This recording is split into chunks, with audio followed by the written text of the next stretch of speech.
بسم اللہ الرحمن الرحیم۔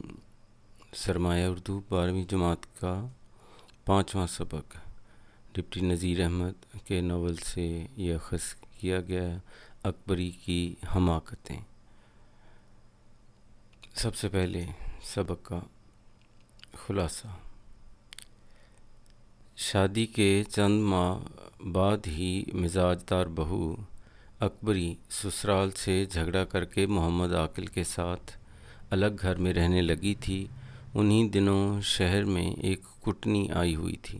محمد عاقل نے بیوی کو خبردار رہنے کی تلقین کر رکھی تھی، مگر وہ پرلے درجے کی بے وقوف تھی اور ہر کسی سے جلد بے تکلف ہو جاتی تھی۔ ایک روز وہی کٹنی حجن کے بھیس میں اس محلے میں آئی اور عورتوں کو تبرکات دکھانے کے بہانے اکٹھا کیا۔ اکبری کو بھی تبرکات کی زیارت کا اشتیاق ہوا اور زلفن کو بھیج کر حجن کو گھر بلا لیا۔ سرما اور نادے علی کی خریداری پر فیروزے کی ایک انگوٹھی حجن نے مفت دے دی۔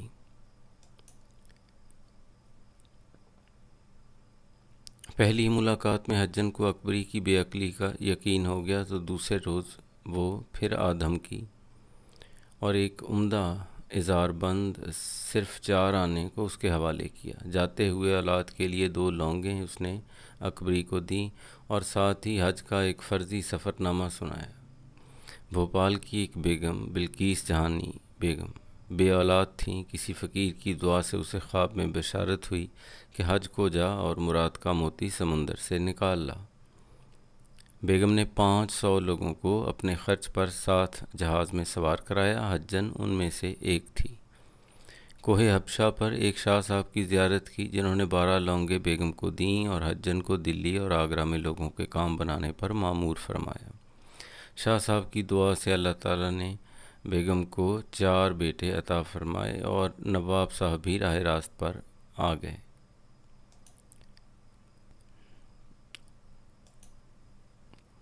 ان 12 لونگوں میں سے 2 لونگیں وہ تھیں جو حجن نے اکبری کو دی تھیں۔ حسب ہدایت اکبری نے نہا دھو کر ایک لونگ اپنی چوٹی میں باندھی اور ایک میاں کے تکیے میں رکھ دی۔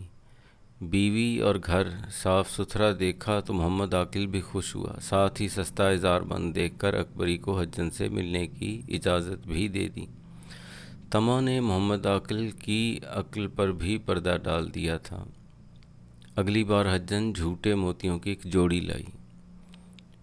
اکبری کے پاس نقد 50 روپے نہیں تھے۔ حجن نے پہنچیاں بیچنے کا مشورہ دیا تو اکبری سارا زیور نکال لائی۔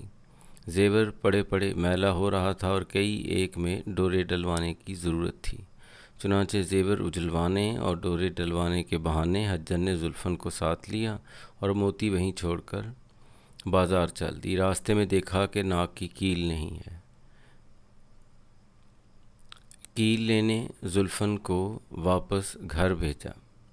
اکبری کے پاس ایسی کوئی کیل کبھی تھی ہی نہیں، اس لیے اب اس کا ماتھا ٹھنکا۔ زلفن الٹے پاؤں حجن کے پیچھے گئی، مگر اس وقت تک وہ ہوا ہو چکی تھی۔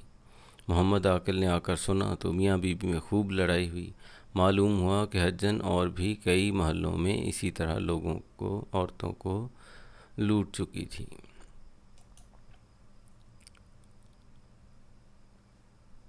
اکبری کے جہیز کے کپڑے صندوق میں پڑے پڑے ضائع ہو گئے۔ سال کے اندر اندر گھر کی ہر چیز جاتی رہی۔ یہ سب اس کی نانی کے بے جا لاڈ پیار اور گھرداری کا سلیقہ نہ ہونے کا نتیجہ تھا۔ یہ تو محمد عاقل کی شرافت تھی جو ابھی تک گھر سلامت تھا۔ اکبری کے حالات پر صرف افسوس ہی کیا جا سکتا ہے۔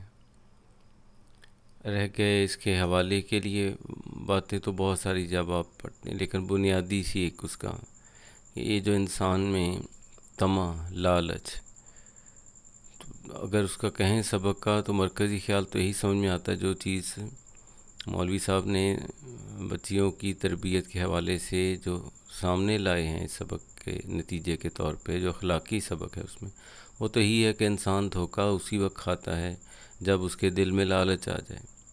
لالچ آنکھوں پہ گویا ایک طرح کی پٹی ہے کہ جس کے بعد پھر سامنے کی چیزیں جو کہ غلط بھی ہو رہی ہوں تو دکھائی نہیں دیتی۔ تو یہاں جو ہے بنیادی یعنی تعلیم اگر ہم اس کو سمجھیں تو سورہ التکاثر، اس کی یہ 2 آیات ہی چلیں، آپ زیادہ نہیں 2 3 جو آسانی سے، نہیں تو ترجمہ یاد ہو سکتا ہے۔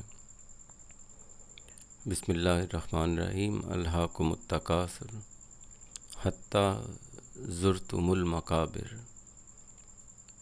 غفلت میں ڈالے رکھا تمہیں زیادہ سے زیادہ کی خواہش نے، یہاں تک کہ تم نے قبریں جا دیکھیں۔ اور یہ جو تیسری آیہ مبارکہ ہے، کلا سوف تعلمون، تو ہرگز نہیں، عن قریب تم جان جاؤ گے، تمہیں سب معلوم ہو جائے گا۔ تو یہ جو بنیادی تعلیم ایک قرآن کریم نے دی ہے، انسان میں حرص ہے اور وہ قبر تک نہیں ختم ہوتی۔ اب وہ جو حرص ہے اسی کا نتیجہ ہے کہ اکبری جو ہے وہ دھوکہ کھا جاتی ہے، اور وہ تو کیا، محمد عاقل کو بھی وہ ساری بات سمجھ میں نہیں آتی۔